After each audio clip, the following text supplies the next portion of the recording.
La sensation de recevoir la Palme d'Or, il l'a déjà ressentie. 2 fois.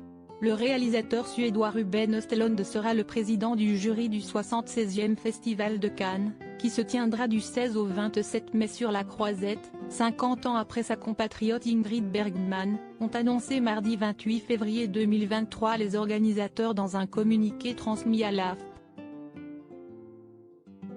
Il prendra la suite de l'acteur français Vincent Lindon, qui, avec son jury, avait attribué la Palme d'Or au dernier film du Suédois, Sans filtre. Il avait également obtenu la prestigieuse récompense 5 ans auparavant avec The Square.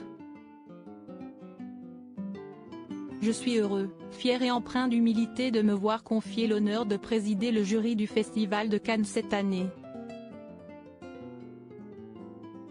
Nul autre lieu dans le monde ne suscite un tel désir de cinéma lorsque le rideau se lève sur un film en compétition, a déclaré le cinéaste de 48 ans, cité dans le communiqué.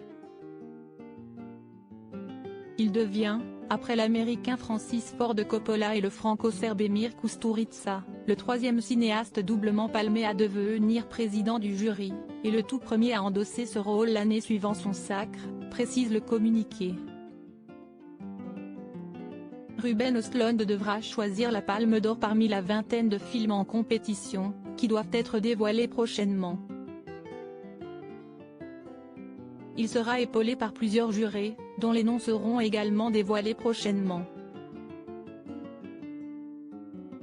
Spécialiste de la satire, le réalisateur a accédé à la célébrité avec Snow Therapy, 2014, film qui dézingue la famille moderne avec un père fuyant une avalanche, son téléphone portable à la main, mais laissant ses enfants face au danger.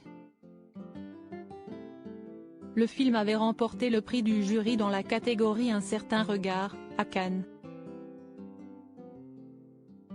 En 2017, il avait fait crier de joie le public du Palais des Festivals de Cannes en remportant la Palme d'Or pour The Square. Pour ce film, il s'était entouré de l'américaine Elisabeth Moss, Mad Men, du britannique Dominic West, Zoyer, et du danois Claes Bang, qui tient le premier rôle. 5 ans plus tard, il obtenait une nouvelle Palme d'Or avec Sans filtre, une satire des super riches et du luxe dans laquelle joue Charles Bidin, tragiquement décédé à 32 ans. Le Festival de cinéma de Cannes est considéré comme l'un des plus grands festivals du 7e art au monde, aux côtés de la Berlinale de Berlin et de la Mostra de Venise. Lors de leur dernière édition, ces deux festivals avaient nommé à la tête de leur jury 2 femmes, respectivement Kristen Stewart et Julianne Moore. La dernière présidente du jury cannois remonte à 2018, avec l'Australienne Kate Blanchett.